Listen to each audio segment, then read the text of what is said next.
잊지 않을게 잊지 않을게 절대로 잊지 않을게 꼭 기억할게 다 기억할게 아무도 외롭지 않게 잊지 않을게 잊지 않을게 절대로 잊지 않을게 꼭 기억할게 다 기억할게 아무도 외롭지 않게 1년이 가도 10년이 가도 아니 더 많은 세월 흘러도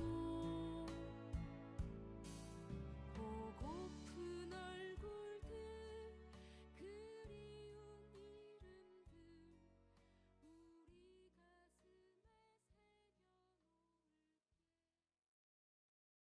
우리 가슴에 어느덧 세월호 참사 7주기가 다가왔습니다.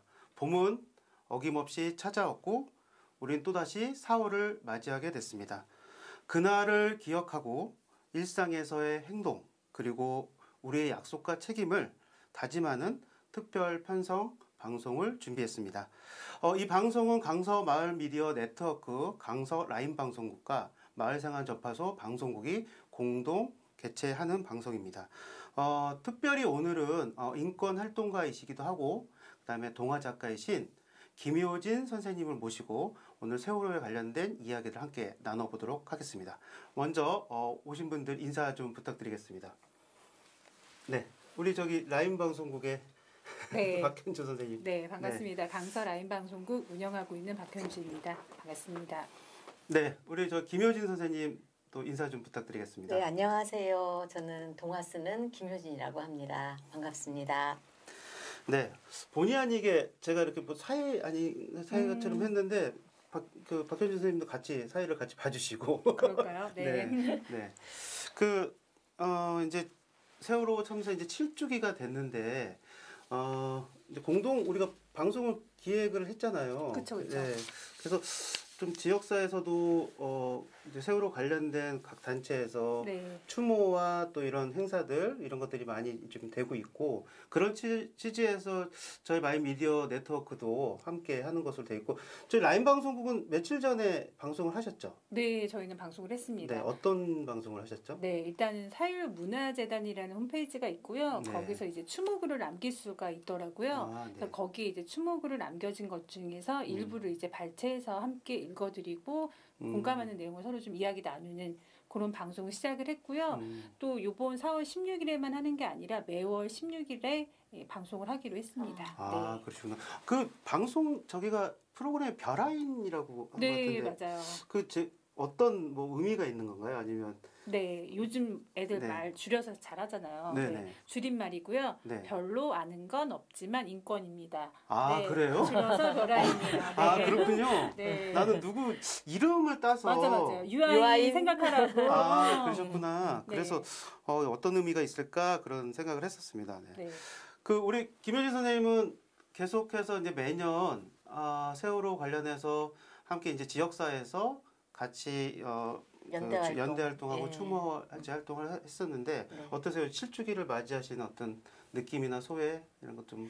네, 올해는 또 작년부터 시작된 코로나 전국의 연장이잖아요. 네. 그러다 보니 안전의 의미가 더 새롭게 다가오는 것 같고요. 7주기인데 얼마나 많이 달라졌나라고 생각하면 또 마음이 답답해지는 그런 시기인 것 같습니다.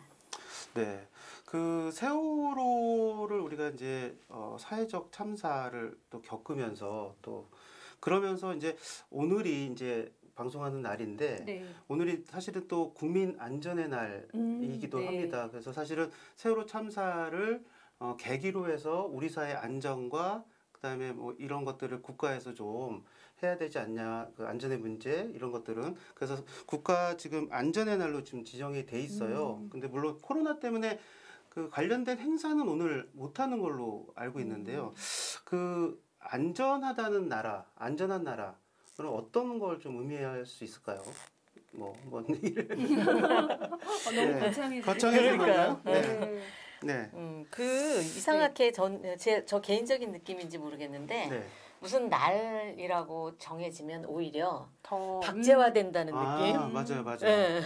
그래서 내용이 쏙 빠지고 형식만 남는 듯한 저만 그런가요? 아니요, 저도 죄송합니다. 그래요. 제가 좀 네. 비판적이라 가지고. 네. 그럴 수 있죠. 네, 맞아요. 그래서 음.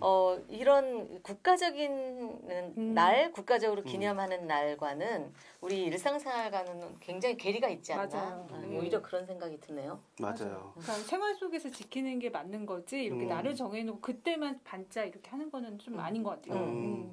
그래서 그럼에도 불구하고 그 안전의 날을 관련해서는 네. 세월호 유족분들도 강하게 요구를 하셨던 것 같아요. 그건 그렇죠. 네, 왜냐하면 네. 아이들의 희생을 우리 사회의 안전망을 어떻게 구축하고 안전한 사회가 될 것인가에 대한 고민들을 이제 세월호 유가족분들이 하고 계셨기 때문에 네, 네. 그래서 오늘 그런 날로 지정이 돼 있고 네. 법령으로 오늘 지정이 돼 있는 날이기도 합니다. 그래서 네. 좀 의미를 한번 되새겨보면 네. 그 7주년이 됐는데 지금 생각해 보면 당시에 7년 전에 네. 뭐 하셨어요? 그때 어떠셨는지 기억이 한번 나실까요? 네, 저는 기억이 나요. 저는 그때 집에 있었던 것 같아요. 요즘은 밖으로 많이 활동을 하고 있는데 그때 당시에는 제가 아마 집에 있었던 것 같아요. 아이들이 좀 어려가지고 집에 있어서 아이들은 이제 어린이집이나 각 기관으로 보내고 혼자 이제 TV를 보고 있는데 방송 계속 나오더라고요. 네. 그래서 방송 나왔는데 나왔다가 아마 바로 전원 구조됐다라는 네, 공고를 맞아요. 봤어요. 네, 그래서 맞아요. 아 그래 맞아 요즘 세대에 그거는 그럴 수 없지. 그래서 저는 이제 내일이면 다 구조되는 뭐 그런 과정을 TV에서 볼 수 있겠구나. 이제 그렇게 생각을 했는데 그게 아니었다는 거에 이제 좀 많이 네. 놀랬죠. 예. 맞아요. 저는 아예 생각도 안 해서 이렇게 됐으리라고 생각을 못 했었거든요. 맞아요. 맞습니다.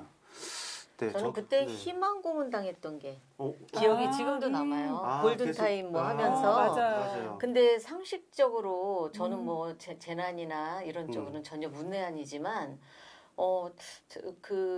어쩌면 저게 지켜질 수 없는 현실화될 수 없는 게 아닐까라는 느낌이 점점 이제 강해지는데 계속 뭔가 될 것처럼. 맞아요. 네, 그랬던 분위기가 저는 지금도 막 그때 그 느낌 이런 게 지금도 절절히 맞아. 카톡이 느껴져요. 왔다, 뭐 그렇죠. 연락을 주고 받았다. 네, 그러니까 맞습니다. 이제 구체적으로 살아 있으니까 구조하면 되지. 이런 식으로. 네, 굉장히 그 희망과 어떤 좌절이 막 되게 교차하면서 한 일주일 열흘 이렇게 지나가면서 굉장히 아무것도 우린 할 수 없었는데 그렇죠. 마음속에는 계속 희망도 가지면서 또 좌절하기도 하고 그렇죠. 극과 극을 왔다 갔다 하는 거잖아요. 근데 보통 우리네 일상이 그렇게 극과 극을 왔다 갔다 할 수 있는 경우는 거의 없죠. 맞습니다. 그런데 온 국민이 다 경험한 거잖아요. 그렇죠. 맞아. 그런 면에서 진짜 우리 모두의 문제가 아니었나 싶습니다. 네, 제가 택시를 탔을 때도 택시 기사님이 그 말씀하셨거든요. 이제 시신을 찾았다 이런 내용이 나왔을 때 그게 너무 저는 슬픈 거예요. 그러니까 죽었다는 게 확인된 거잖아요. 맞습니다. 그랬는데 기사님은 바로 하시더라고요. 저렇게라도 찾은 사람은 잘 된 거야 이렇게 얘기하는데 어떻게 그렇게 말씀하실 수 있지? 살아 있는데 전 그때 그렇게 얘기했거든요. 근데 점차 시간이 가니까 기사님 말이 맞았구나. 그렇게 시신 찾은 게 그래서 저는 그때 되게 소름이 끼쳤어요. 네, 맞습니다. 그래서 저도 그때 저는 캠핑하고 있었거든요. 그래서 그 막 이제 정말 새로 산 캠핑 텐트를 가지고 고창에 있는 90호 해수욕장에서 텐트를 하고 있는데 캠핑을 하고 있는데 그 사건이 난 거예요. 네, 그래서 이게 무슨 일이야? 그랬는데 이제 그때 이제 해수욕장에 있으니까 또 바다가 바로 보이잖아요. 더 실감이 산이 그래서 아니구나. 이거 여기서 얼마 안 되는데 막 이런 것을 보면서 또 하루가 되게 짧게 지나갔던 것 같아요. 그때는 뭐 조금이라도 희망이 있고 막 그런 하루 이틀은 계속 어떤 희망이 있다는 메시지가 계속 나왔기 때문에 네, 맞아요. 그래서 그 하루 이틀 3일까지는 그렇게 막 그 생각을 어떻게 뭐라 그러지? 그렇게 마음에 와닿지도 않고 그냥 그래서 돌아와서 3일째, 4일째 이렇게 되면서 뭔가 이게 계속 좌절하는 느낌으로 이렇게 받으면서 굉장히 트라우마에 좀 시달렸던 것 같기도 하고. 네, 네. 네, 트라우마 그랬던 말씀하시니까 또 생각나는 네. 게요.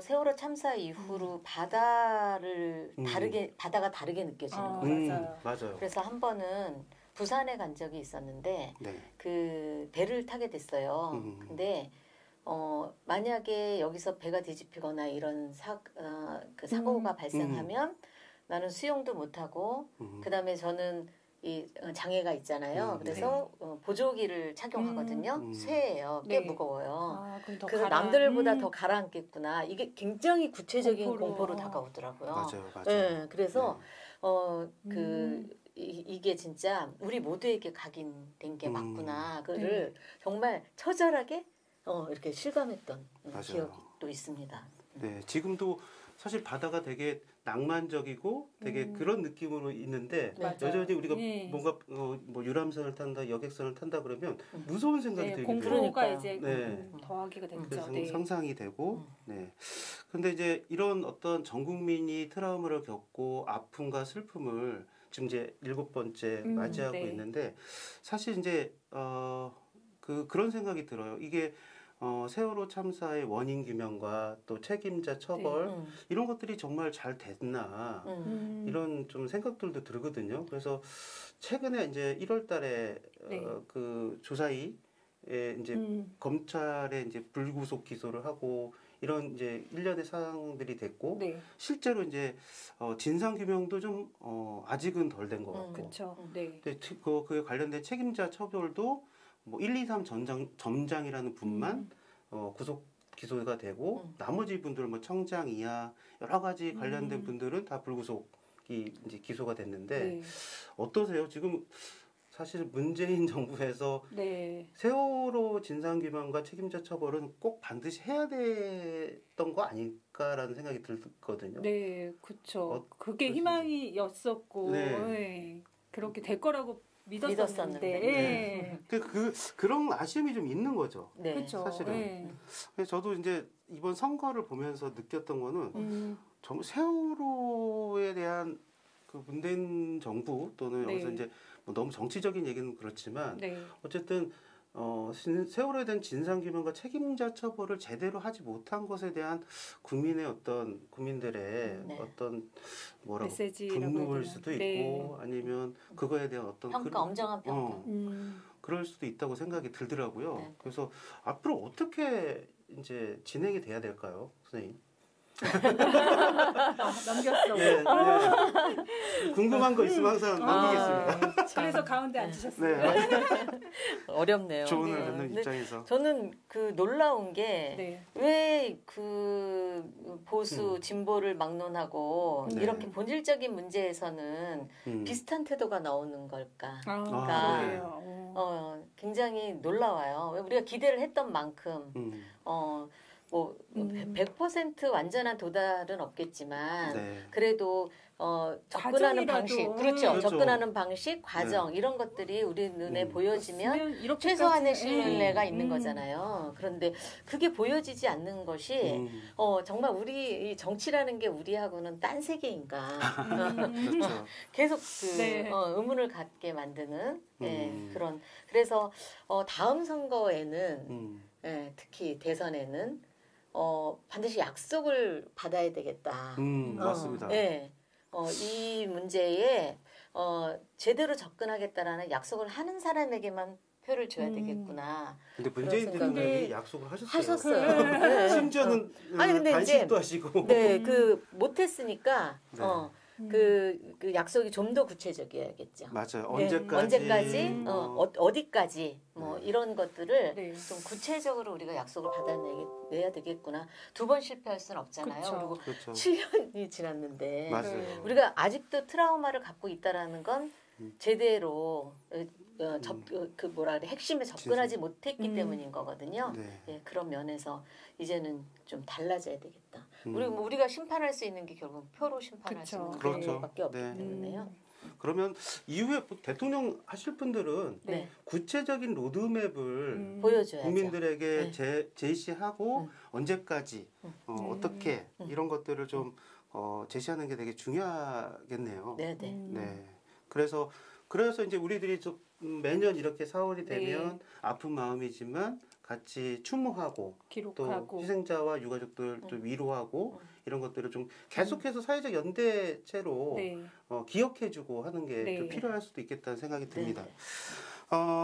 두 번째 이제 섹션으로 하면 준비된 게 이제 세월호 관련된 우리 김효진 선생님이 좀 제안을 해주셨는데 세월호 관련된 그 책을 좀 소개를 해주셨어요. 그래서 같이 좀 읽어보고 그것과 관련해서 얘기해보자. 그래서 주셨는데 첫 번째 그 책이 노란 달이 들 거야. 네, 동화책인데 아주 예쁜 그림책입니다. 너무 예쁘더라고요. 그러게요. 진짜 이게 빛이 나는 것 같아요. 그리고 뭔가 효과가 없는데 그림도 너무 예쁘면서 슬픈 느낌도 있고. 그렇죠. 동화 작가시잖아요. 그러니까.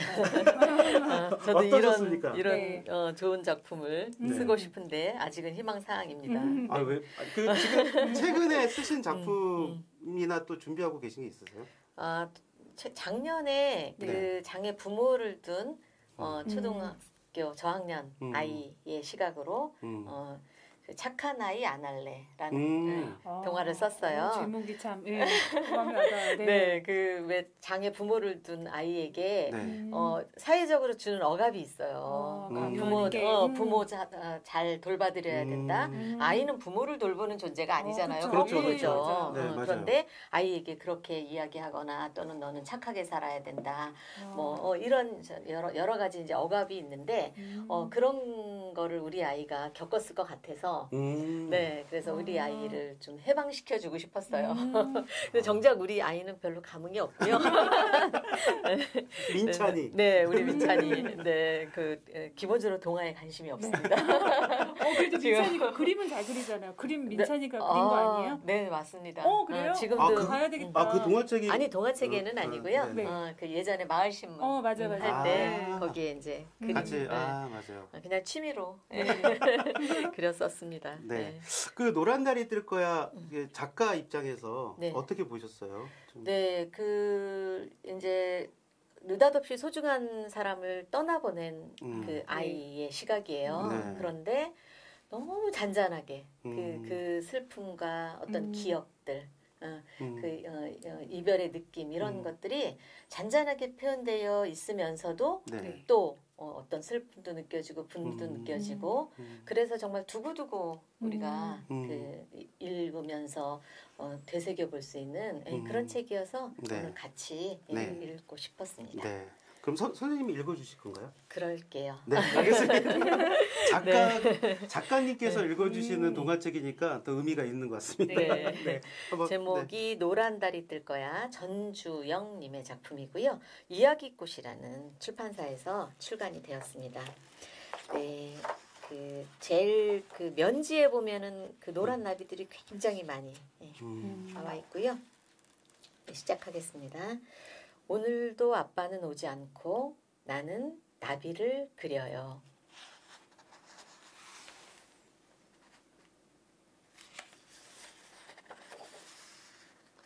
나비는 날아가고 나는 나비를 따라갑니다.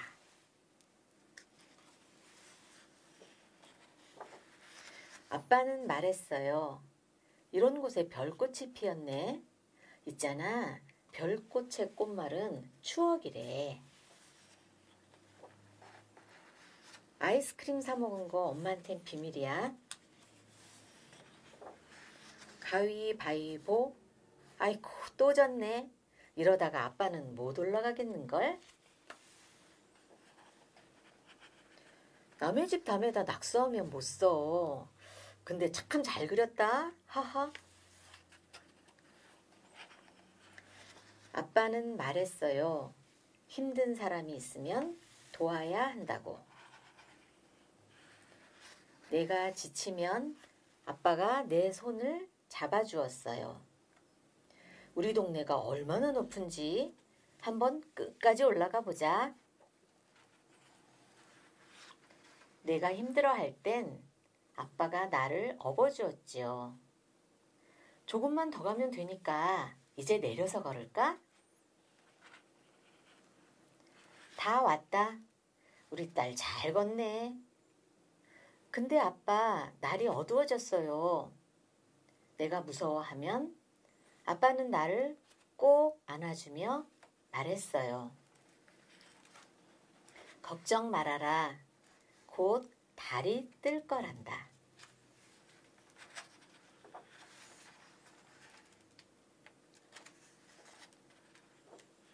나는 엄마 품에서 잠이 깨어요. 오늘도 아빠는 오지 않아요. 하지만 나는 엄마에게 아빠가 언제 오냐고 묻지 않아요. 방 안에 달빛이 가득하니까요. 네. 아, 네. 너무 좋은 동화 같아요. 네. 그리고 되게 슬프기도 하고. 네. 그러면서도 희망이 있어요. 네, 이 맞습니다. 달빛. 네, 그러게요. 예. 네, 네. 걱정 그러니까 말아라. 네. 오지 않는 아빠의 어떤 달빛을 통해서 이렇게 비춰주는 네. 그런 건데 여기 동화 이게 책에 보니까 그 첫 화면에 이제 그 아이가 그 첫 화면에 보시면은 이제 그 집 모양을 이렇게 그려놓은 네. 장면이 있는데 네. 제가 이제 눈치를 탁 챘어요. 네. 달력이 2014년 4월로 그려져 있습니다. 아, 그렇구나. 네, 그래서 여기에는 세월호에 관련된 뭐 메시지를, 얘기는 없지만 그것을- 동화책이라는 어떤 그 복선을 통해서 그럴 수 있는데 그렇죠. 그걸 이렇게 보여줘서 저도 깜짝 놀랐어요. 아, 여기 숨겨져 있는 것들이. 근데 보통은 네. 이제 세월호 책들 같은 경우는 아이들 얘기가 되게 많잖아요. 네. 맞아요. 근데 이 책은 특별하게 아빠의 아빠의 이야기를 좀 담아서 좀 더 슬픈 것 같기도 해요. 제가 아빠라서 그런지 몰라도. 그러니까. 네, 그래서 아빠가 없는 빈자리 그리고 아빠랑 같이 했던 추억도 아이스크림을 뭐 먹는다거나 가위바위보를 했던 것들. 그리고 여기 보면 그 되게 이제 그 우리 어렸을 때 그 뭐라고 그러죠? 이게 꼭대기 그런 뭐라고 그러죠? 뭐 산동네 어디요? 네, 산동네 산동네죠. 맞아 그런 느낌의 이제 아닌데 거기 우리가 살던 그냥 동네. 그렇죠. 네. 네. 평범한 그냥 네. 동네였죠. 근데 이제 아이 그 힘들면 도와야 된다고 하는데 여기 약간 보면 조그맣게 그 수레를 미는 장면이 있더라고요. 네, 그거 보면서도 네. 오, 작가가 이것도 이렇게 숨겨놨구나. 네. 네, 큰 그림 안에 그렇게 해서 그런 것들이 요소를 찾는 게 동화책의 묘미인가요? 그러게요. 선생님이 아무래도. 추천을 해주셔서 네. 그림책이 이제 그런 그 네. 좋은 그 매체인 것 같아요. 음. 왜냐하면은 읽는 사람이 스스로 찾아내고 뭔가 탐색할 수 있는 그 여백이 굉장히 많은 거죠. 그래서 읽을 때마다 느낌이 다르고요. 네. 그 다음에 이제 전해져 온 어떤 감정 이런 것들이 달라서 굉장히 왜 각자 그 읽은 것을 이렇게 나누다 보면 굉장히 내용이 풍부해지는 네, 그러니까요. 그런 의미가 있는 것 같습니다. 그러니까요. 네. 이건 미리 보신 거예요, 문 대표님은? 네, 추천을 해주셨어요 오늘 방송을 위해서. 그래서 그렇구나. 네, 우리 그 강서 네. 구립도서가 잘 돼 있어서 곳곳을 찾아다니면서 네.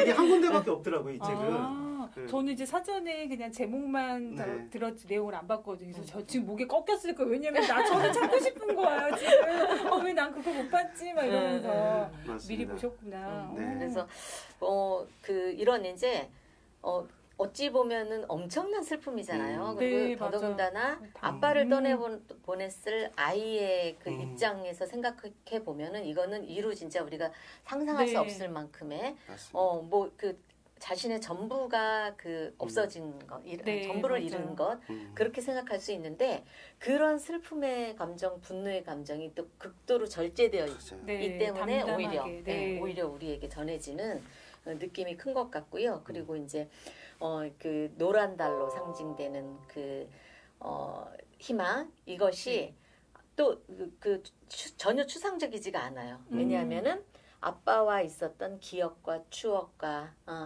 경험 이런 것들로 생생하게 우리한테 이렇게 전달이 되기 때문에 그래서 그 희망이 굉장히 구체적이지 않나 그런 점에서 정말 좋은 작품인 것 같습니다. 네. 그리고 또 하나 책을 또 추천을 해주셨는데 그리운 너에게 이 책이거든요. 되게 깔끔한 뭐 이렇게 그러네요. 표지에 이렇게 돼 있는데 이 책에 대해서 좀 말씀을 해주시죠. 왜 추천해 주셨는지. 네, 그 2018년에 나온 책이고요. 유가족들이 직접 기획하고 직접 쓰셨어요. 그래서 이게 세월호 참사 단원고 희생자 유가족들이 자녀들에게 보내는 편지 형식으로 육필 편지예요. 그래서 보면은 부모님들의 이렇게 그 글씨들이 이렇게 생생하게 나와 있고요. 그래서 정말 지금 바로 내 옆에 있는 것처럼 편지들을 쓰셔서 너무나 절절한. 근데 어찌 보면 그게 이제 그 우리네 지금 우리가 살아가고 있는 현실인 거죠. 그런 면에서 이렇게 한 편 한 편 보면서 이분들에게 비록 그 아이들은 떠났지만 이런 일상을 되찾아 주는 것에 대해서 우리가 다시 생각해보는. 그래서 같이 한번 읽어보고 싶었습니다. 네. 저도 보니까 그 어머님 이제 그 유가족분들이 아이들한테 이제 편지 형식으로 촘촘히 이렇게 손글씨로 이렇게 썼더라고요. 근데 이거 보면 볼수록 더 마음이 더 뭐라고 그러죠? 되게 뭐랄까 더 가슴이 표현할 말이 없어요. 맞아요. 그래서 근데 그렇게 슬프기만 하진 않아요. 그렇죠. 약간 일상적인 얘기들도 옆에 그래서 있는 우리가 것처럼. 회복해야 할 것이 무엇인지를 정말 너무 잘 드러내 주셔서 저보고 저는 문대영 대표님이 한번 읽어주셨으면 해요. 왜냐하면 아빠가 아들에게 민우라는 아들에게 보낸 편지가 있어서 너무 좋은 내용이어서 그럼 제가 한번 낭독을 해보도록 하겠습니다. 저 너무 궁금했는데 그리운 너에게 4.16 기억저장소에서 엮었습니다. 불러도 대답 없는 민우. 민우야, 아빠가 아들한테 편지를 처음 쓰는데 막상 쓰려 하니 어떻게 써야 할지, 무슨 말을 쓸지. 머리는 텅 빈 것 같고 눈은 벌써 눈물이 흐르고 글씨가 보이지도 않아. 눈물 닦고 적어봐야지. 아들, 이곳은 겨울이라 기온이 낮아. 사실은 춥다고 적으려 했는데 차마 너에게 춥다는 말을 못 쓰겠다. 민우야, 그곳은 어떠니? 너무 평화롭고 좋은가? 아니면 데이트하고 다니냐? 아니면 친구들이랑 술 한잔하고 노느라 바쁜가? 요즘은 한 번 오지를 않네. 아빠는 엄청 보고 싶은데. 아들, 민우랑 아빠랑 못 본 지 벌써 4년이 되어 가는데 아빠는 2014년 4월 16일 시간이 멈춰버린 것 같은데 다른 사람들의 시간은 계속 흘러가고 세상이 너무 원망스럽고 그래. 민우야, 아빠가 무슨 말을 적는지 모르겠다. 아들, 그곳에 신이 계신다면 아빠가 단 1시간만 부탁한다고 전해줘. 그럼 아빠가 우리 민우 따뜻한 밥 한 끼 지어 먹여 보내고 잘 가라는 인사도 하고 보내게. 제발 부탁드려서 왔다 가라. 아빠가 머리로 쓸 땐 엄청 많이 길게 쓸 것 같았는데 아빠가 우리 민우 살아생전에 한 번도 안 한 말 사랑한다. 보고 싶다. 너무 그립고 옆에 있을 땐 몰랐던 너무 소중하고 귀한 우리 민우. 사랑한다.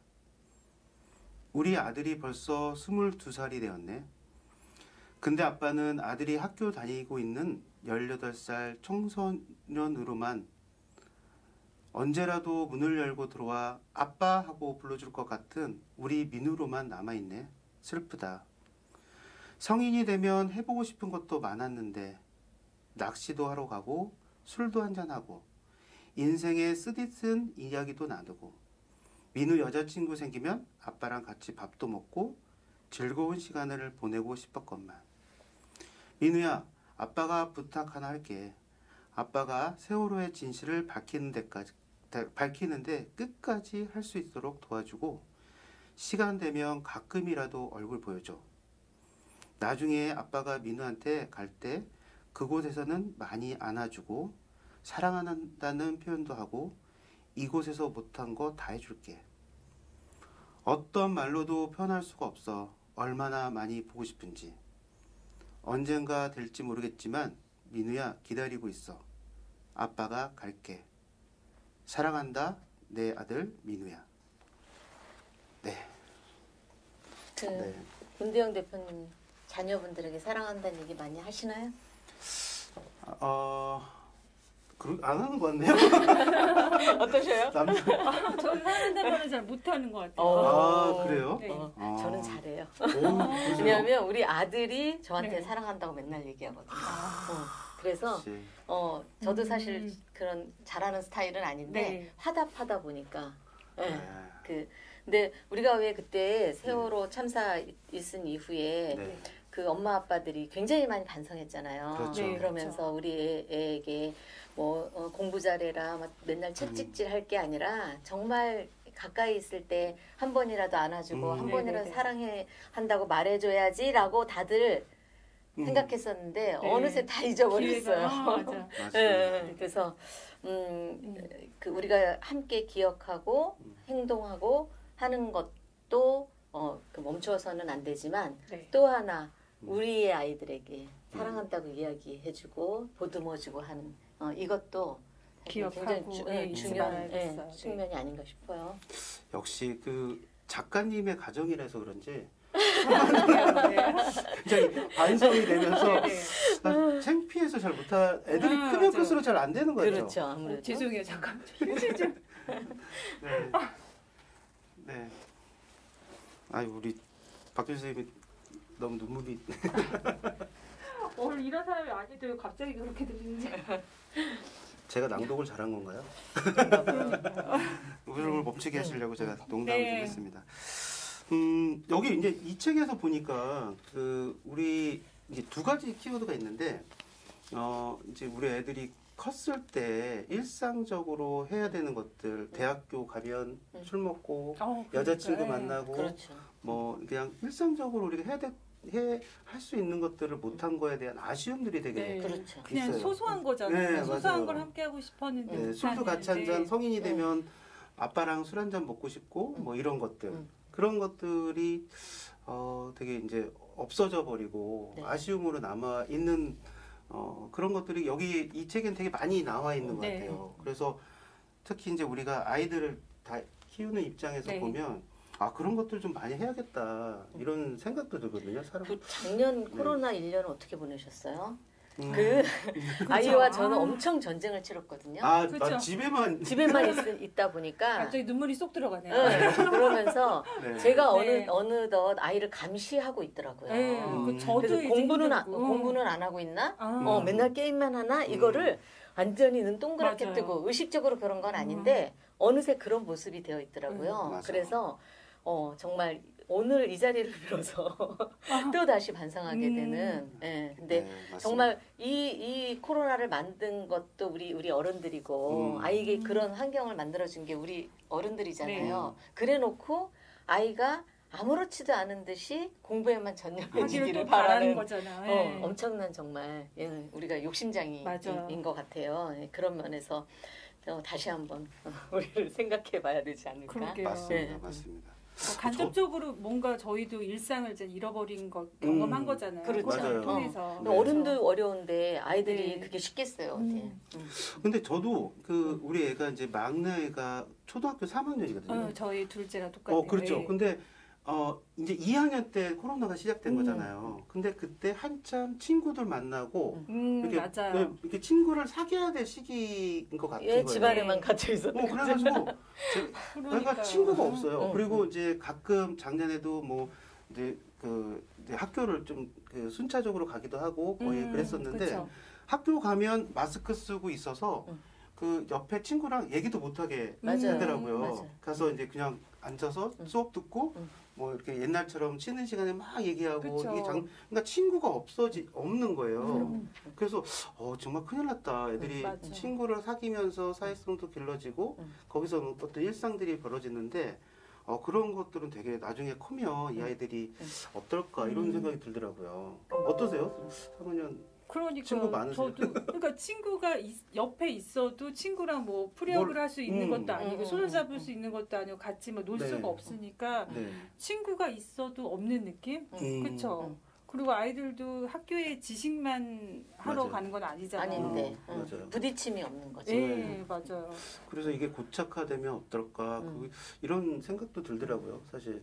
그러니까 그 아이들의 학습권이 침해되는 것만 고민할 게 아니라 실제로 정서적인 부분, 네. 관계 문제 이런 것들을 부모님들이 어떻게 또 접근할지에 대해서도 우리가 생각을 해야 될 것 같아요. 맞아요. 맞아요. 그래서 네, 이게 이제 우리가 세월호 사회적 참사 이후에 또 코로나 시대 이후에 네. 그 안전이란 문제가 또 되게 있는데 어떻게 이후에 코로나 시대 이후에 또는 이 세월호 참사가 우리에게 전해준 어떤 교훈 네, 이런 것을 어떻게 살아야 될까요?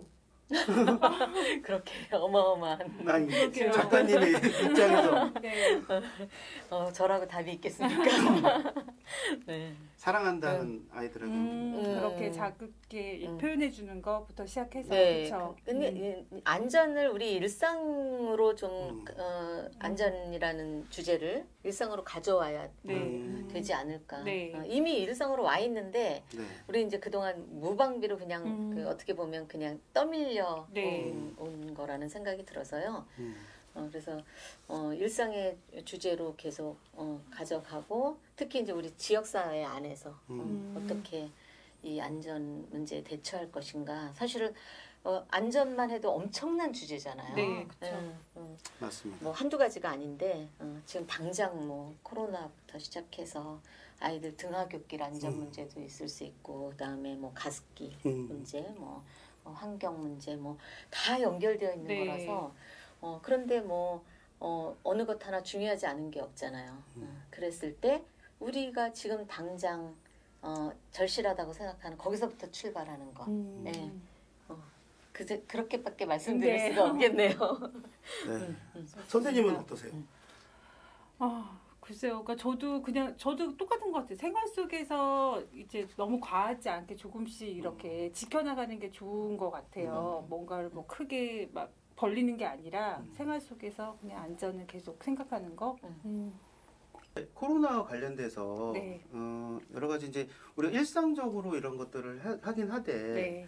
또 이제 코로나 시대에 맞는 어떤 접근 방식이 좀 있을 수 있을 것 같아요. 제가 보기에는 뭐 그러면 우리가 이제 새롭게 이런 변화된 환경에서 네. 어떻게 이런 문제를 가지고 연대할 것인지, 뭐 함께할 것인지 이런 것도 좀 고민이 필요할 것 같거든요. 어떠신가요?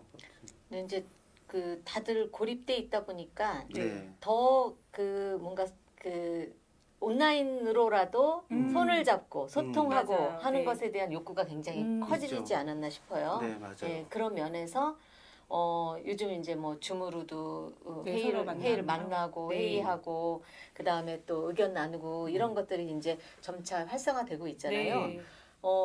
처음에는 그렇게 빨리 적응할 맞아요. 수 있을까라는 생각이 들었는데 의외로 되더라고요. 네, 맞아요. 네. 근데 그거는 이제 절실함 때문이 아닐까 싶어서 이런 이제 그 어찌 보면 변화의 계기를 우리가 잘 또 헤쳐 나갈 네. 수 있지 않을까 네, 그런 생각이 들었습니다. 그렇죠. 저희도 그 작년에 네. 그 근데 되게 뭐 아무것도 할 수 없는 상황이었는데도 불구하고 작년에 생각해 보니까 우리 라인 방송국이랑 같이 그쵸. 노래자랑 그쵸. 비대면 노래자랑 노래자랑 했잖아요. 했잖아요. 저도 네. 봤습니다. 그렇죠. 출연하시지. 네. 그러니까 그런 네. 그런 되게 시도, 좋았고 네, 네. 굉장히 많은 분들이 또 참여도 하셨고 네, 네. 맞아요. 그렇지만 비대면으로 했기 때문에 또 이렇게 접촉은 없었지만 그래도 뭔가 함께하는 어떤 것들을 만들 수 있었거든요. 그쵸. 근데 네, 네. 그때 이런 거 하면 안 될까? 안 되지 막 이렇게 이게 포기해 버렸으면 그러지 않았을 텐데 또 이렇게 해보니까 괜찮았죠. 맞아요. 그때 좋았어요. 네. 그죠? 재밌었고 네. 참여하시는 분들도 되게 즐거워하셨고 네, 맞습니다. 감동이 있더라고요. 네, 그래서 이렇게 우리가 이제 세월호 관련돼서도 오늘 뭐 이제 오늘 추모제도 사실 비대면 때문에 거의 취소되기도 하고 네. 그러는 것 같아요. 그런데 네. 그럼에도 불구하고 이런 문제에 있어서 사회적 문제나 이런 문제에 있어서 조금 더 적극적인 방식으로 네. 우리가 좀 개입하고 연대하는 것들이 필요하고 네. 그런 취지에서 오늘 방송도 하는 거 아닌가요? 그렇죠. 저희가 일상에서 저희가 할 수 있는 거 네. 하는 거잖아요. 네. 줌은 어때요? 줌이 실제로 우리 생활에, 사람들의 관계를 네. 좀 더 회복할 수 있는 도구인가요? 어떠세요? 네, 저는 확실히 도구인 것 같아요. 일단 얼굴 보면서 얘기할 수 있는 거잖아요. 그리고 뭐 지역도 구분하지 않으니까 제가 만약에 뭐 강서구에서 양춘구로 넘어간다거나 이러기가 쉽지 않았는데 이제 줌을 통해서는 또 그런 것도 교감이 되니까 네, 저는 일단 줌은 좋은 것 저도 같아요. 놀라운 경험을 한 게요. 네. 저는 이제 장애인 단체를 하고 있잖아요. 네. 근데 장애인분들이 훨씬 그 정보 접근성이 낮거든요. 그럴 수밖에 네, 없잖아요. 그럴 수 있죠. 근데 처음에 굉장히 우려했어요. 네.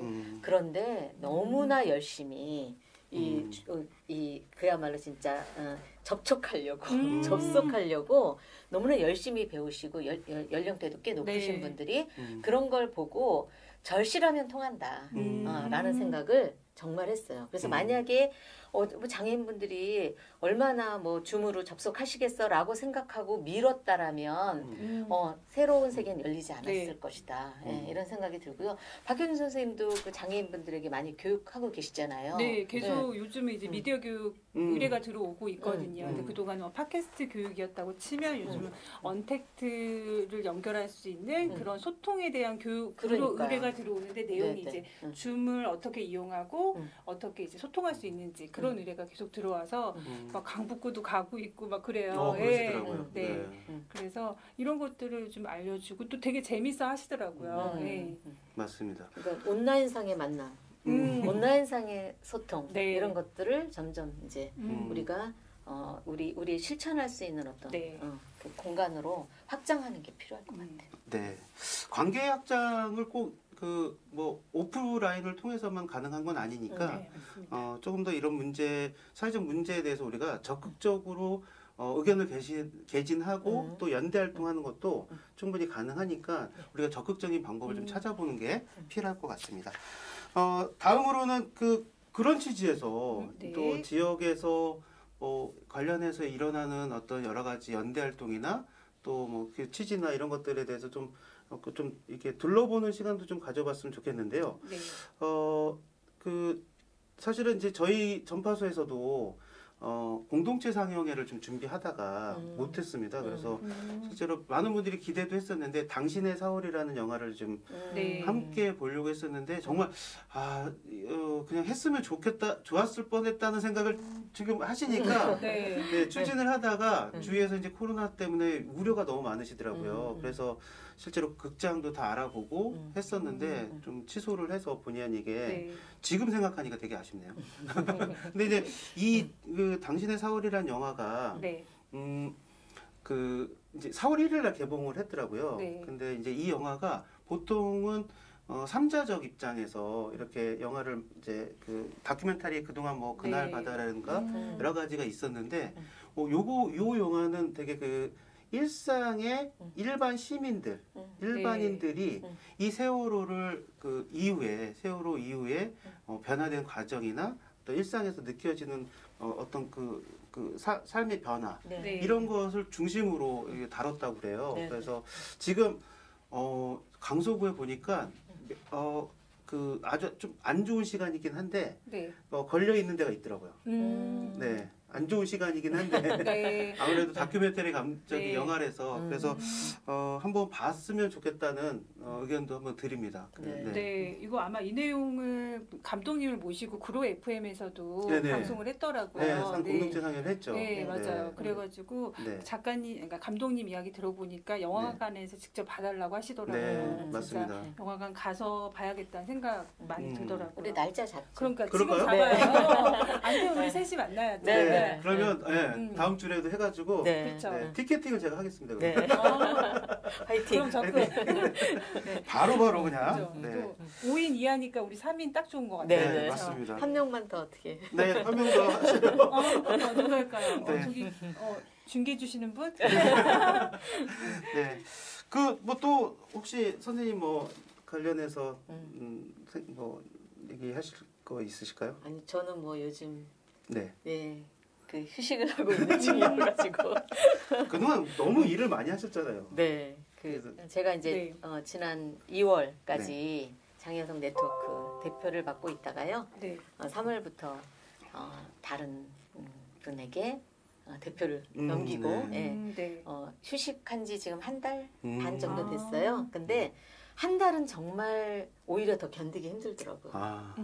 왜냐하면 이제 익숙했던 어떤 생활이 아닌 것에 대해서 지나놓고 생각하면 그게 이제 어떤 내가 잘 해내지 못한 것에 대한 회한, 뭐 그다음에 주변 사람들에 대한 원망, 나랑 같이 왜 좀 뜻을 따라주지, 뭐 이런 거, 뭐 좀 더 잘할 수 있었는데, 뭐 여러 가지 하여튼 굉장히 복잡한 감정 때문에 힘들었어요 오히려. 그러다가 이제 정말 쉬게 된 거는 한 2주일 정도밖에 안 된 것 같습니다. 지금 제가 표정이 굉장히 편안해 보이지 않으시나요? 네. 이제 좀 편안해졌습니다. 그래서 제대로 휴식을 좀 즐겨보려고요. 근데 네, 그 두 분 대표님께서 불러주셔서 한 달음에 달려왔습니다. 그래서 지금 지역의 여러 가지 현안들은 제가 잘 알지 못하고요. 근데 마음의 쉼의 상태가 이제 한 2주 되신 거네요. 저도 이제 사실은 장혜성 네트워크 대표님이 이제 바뀌셨다고 얘기는 들었는데 깜짝 놀랐어요. 그러게요. 저도 장애 네트워크면 딱 대표님만이 이제 머릿속에 있어서 그게 제가 중단해야 되겠다라고 생각했던 계기가 코로나예요. 작년 1년을 보내보니까요. 제가 그 이전에 어떻게 살았는지가 보이더라고요. 작년에 이제 어찌 보면 제 의지하고 상관없이 인위적으로 뭔가 이렇게 중단된 것들이 굉장히 많았잖아요. 그러면서 그 이전에 내가 어떻게 그렇게 살아간 거야? 라는 모습이 보이면서 여기서 멈추지 않으면 큰일 나겠구나. 그리고 내가 아니어도 누군가 할 텐데 라는 생각이 들면서 그 결심을 하게 됐던 것 같습니다. 그런 가족이 있으신지 저 오늘 알아가지고 근데 아마 지역에서 제 생각인데 뭐 오래 쉬게 하지는 않을 것 같아요. 그렇죠. 다시 이제 얼굴빛이 무섭네요. 왜냐하면 지역에서 굉장히 중요한 역할을 하셨고, 그쵸. 앞으로 지역에서 제가 많이 못했습니다. 사실. 그래서 이제 아마 그러니까요. 지역에서도 뭐 어떤 다른 어떤 일들 형태로든 그렇게 하실 것 같아요. 제가 1년 쉬는 게 목표입니다. 그래 저희가 이렇게 끄집어냈잖아요. 얼씬글신데.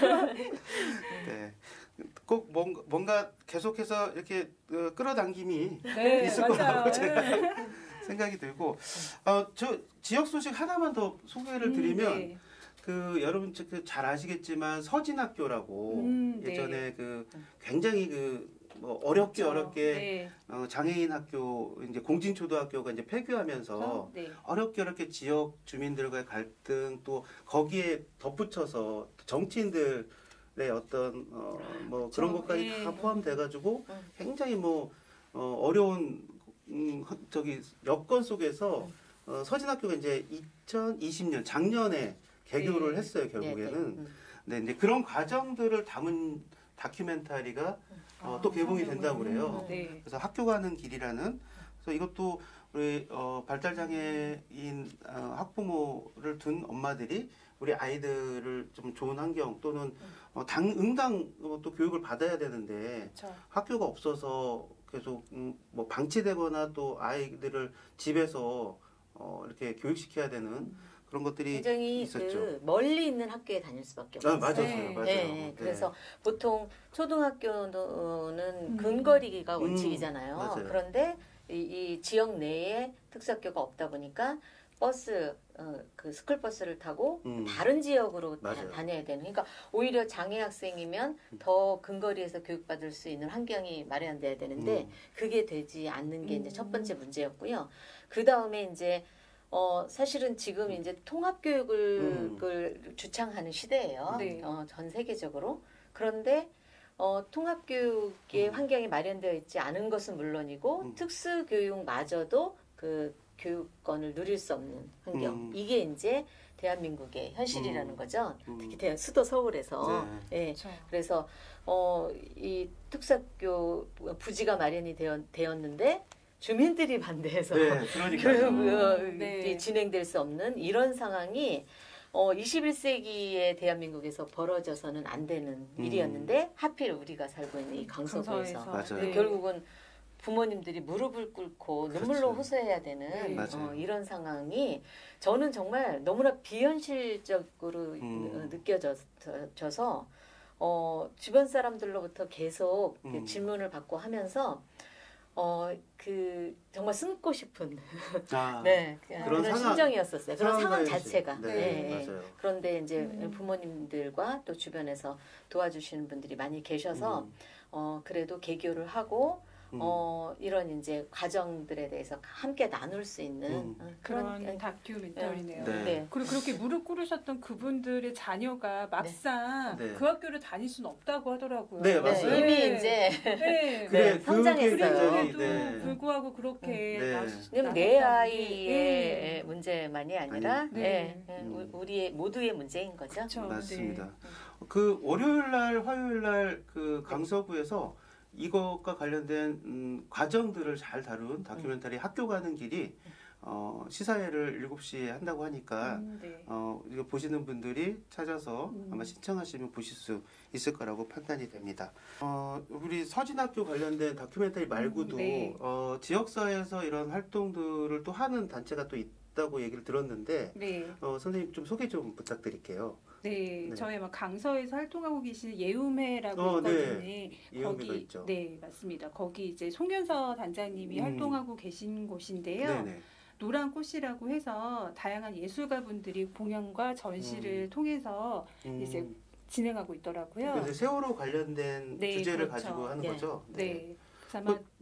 이번에 그러면 어디서 이게 지역을 좀 돌면서 순회하는 걸로 알고 있는데 맞아요. 매년 개최지가 바뀌는 거죠. 네, 맞습니다. 예술가분들이 연합해서 하는 거다 보니까요. 함께 이제 장소 한 곳에 모여서 하시고 있는데 작년 같은 경우가 이제 충남에서 진행을 했었고 코로나 시대에 장소를 좀 구하기가 힘들잖아요. 그러셨을 것 같아요. 그래서 아마 그냥 마당이라고 해야 되나요? 그렇게 야외에서 이렇게 그렇게 진행을 하셨고 그래도 올해는 4월 17일 토요일 오후 4시에 공연과 전시가 있을 예정이고요. 장소는 물레 창작촌에서 한다고 합니다.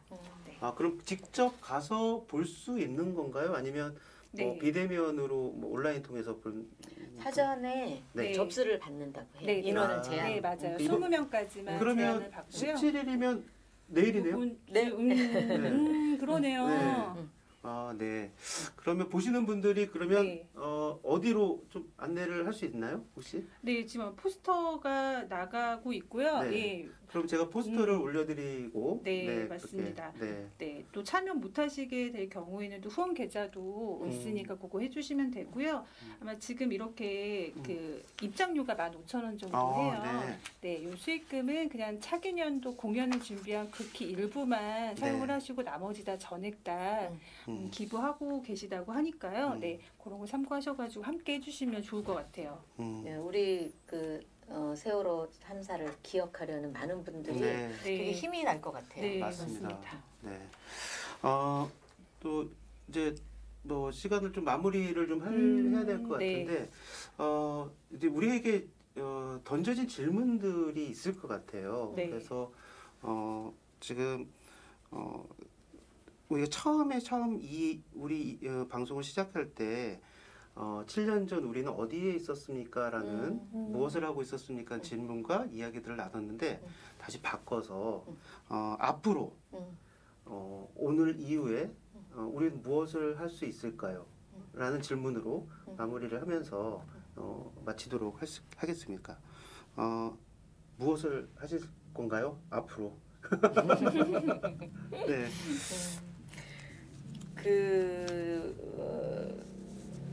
제가 서 있는 자리에서 지금 당장 할 수 있는 어떤 것들에 기꺼이 손잡고 외면하지 않고 가겠다라는 말씀을 드릴 수 있을 것 같아요. 우리 박현주 선생님은 어떠세요? 네, 저도 각자의 그냥 위치에서 생활 속에서 하려고 해요. 거창하게 한다거나 그러는 게 아니라 우리 아이의 안전도 지키면서 제가 할 수 있는 한도 내에서 기억하고 기록하는 거를 저는 계속 이어나가고 싶어요.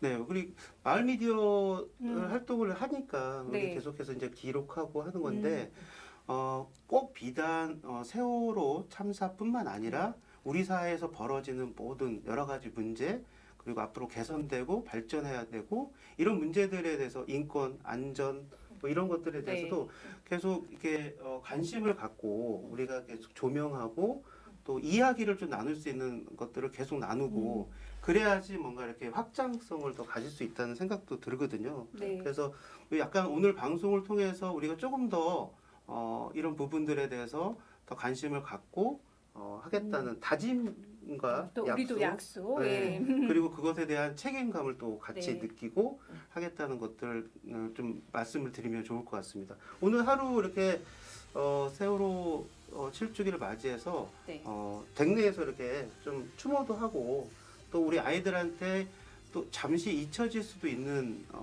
사건일 수도 있어서 아이들한테 얘기도 해줘야 될 것 같아요. 맞아요. 네. 둘째는 아마 모르고 있을 것 같아요. 저는. 저도 그럴 것 같기도 하고 우리 사랑하는 아드님은 저희 아들은요. 제가 매년 이제 세월호 추모 연대 활동을 했잖아요. 그럼 저한테 엄마 거기 같이 하면 멋있어 보여서 하는 거지. 이렇게 삐딱하게 이야기하는 친구예요. 이미 그 의미는 잘 알고 있고요. 오히려 형식적으로 하는 것에 대해서 굉장히 경계하는 친구라서요. 아마 본인 입장에서 여러 가지를 생각하고 있지 않을까. 그래서 이제 곧 성인이 되거든요. 그래서 이 친구는 어떤 모습으로 어떻게 이런 문제들을 풀어 나갈까 이제 기대를 하고 있습니다. 네. 그러고 보니까 이거를 선생님이 만드셨고 저희 단체에서 그때 뜨개질로 만들어서 몇 년 전이었죠?